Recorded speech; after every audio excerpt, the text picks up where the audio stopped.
You guys still haven't gotten it yet. So many people haven't gotten it yet. I've been kind of meeting with, I've been meeting with a lot of SpaceX people, a lot of pre-IPO people in the last 4 months. And it's actually pretty sad in a lot of ways. People are like dragging their feet on their heels. There's blackout periods. There's deadlines. Everything's compressed, man. Everything's compressed, and it's millions of dollars. And you would think that you would know what you have, understand what it's worth, and what actions you needed to take to optimize it. Accountants look at rearview mirror, everything that's happened in the past. That's what they're looking at. Everything in the past. That's the accountant. The financial advisor, this general, traditional advice, they're going to sell you the destination, meaning IPO has happened, SpaceX has gone to the moon, you start to divest, the money is coming out of SpaceX, and you should divest to the rule of thumb number, which is 15% of your net worth, because that's breaking the cardinal sin of having too much of your assets in one company. But if you listen to that the whole time, you wouldn't have a fraction of what you have now. You have been selling the whole freaking way. The whole way.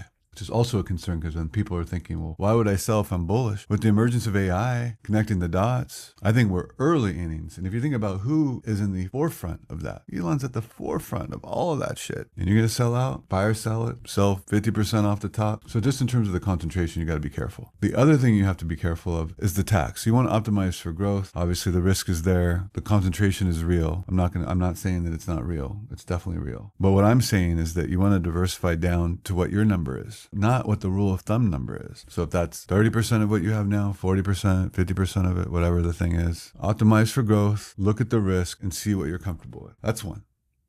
The second thing is the tax. If you start to sell too quickly, if you're making income, everything stacks on top of each other. And so if you look at our concentration risk, our Diversify out calculator for SpaceX specifically, we can do it for Anthropic and the other ones, that's not a problem. But if you just look at that specifically, you can see that if you have a lot of money outside in terms of your income and cash flow, and you're selling other things outside of SpaceX, it's all going to trigger tax. And the way this works is it stacks on top of each other. So if you start to look at that and you look at the tax and you try to sell some up front, smooth it out based on the price trajectory of SpaceX after the IPO, it could be up, down, sideways, whatever, left, right, it doesn't matter. But we can model every scenario.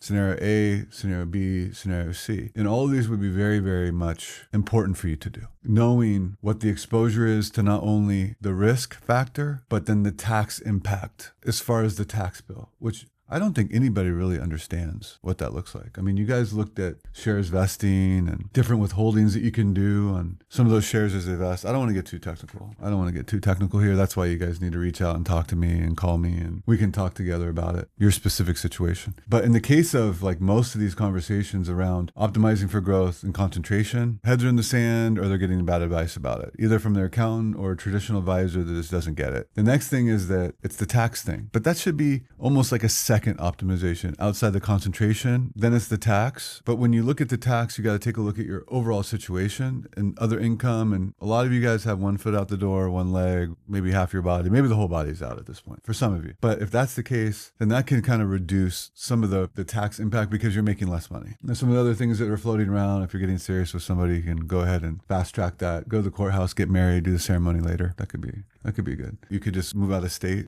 something like that, where you just uproot, go to Nevada, go to Florida, go to Texas, it has better tax. Michigan has better tax, whatever those might be. But that's like juice worth the squeeze now, because then you got to figure out, well, how much of that, if I get married, filing jointly is much better in terms of the tax. State is another thing. Just where you're located, state tax-wise, can be a big benefit. But quantify it. What is the juice on that? And then there's a lot of squeeze. So if it's worth it, then hey, let's model that. So as we go through these kind of different trade-offs and opportunity cost, that's a lot of what we do. But overall, like I think for you, is that I just wanted to be more real, because a lot of these conversations that I've had over the last 4 months have revolved around what I just talked about. And you want to peel back that onion and you want to start to get to the root of where's the pain? What's the biggest problem right now that you need to solve? And it's not something that's in the future that hasn't happened yet. And you got to make sure that you're proactive on it. And you have to have somebody that really understands your equity, like the back of their hand. And we do. We deal with your equity all the time. We understand the dynamics of that and the complexities of that. It's hard to get your arms around it. I've actually been told it's more like a pretzel is what your mind turns into. So take a look at our resources. Go to augustuswealth.com. Check it out. Play around with the tools. Run your numbers. And when you're ready, hit that talk to Derek button and reach out. And you're going to be talking to me specifically. You're not going to be talking to some other advisor or junior senior advisor, employee, group rate, discount rate. We can work through the numbers. All this stuff is secondary. Again, like all the fee, the dynamics of the relationship, we have a lot of different flexibility. So when it comes to that, just understand, just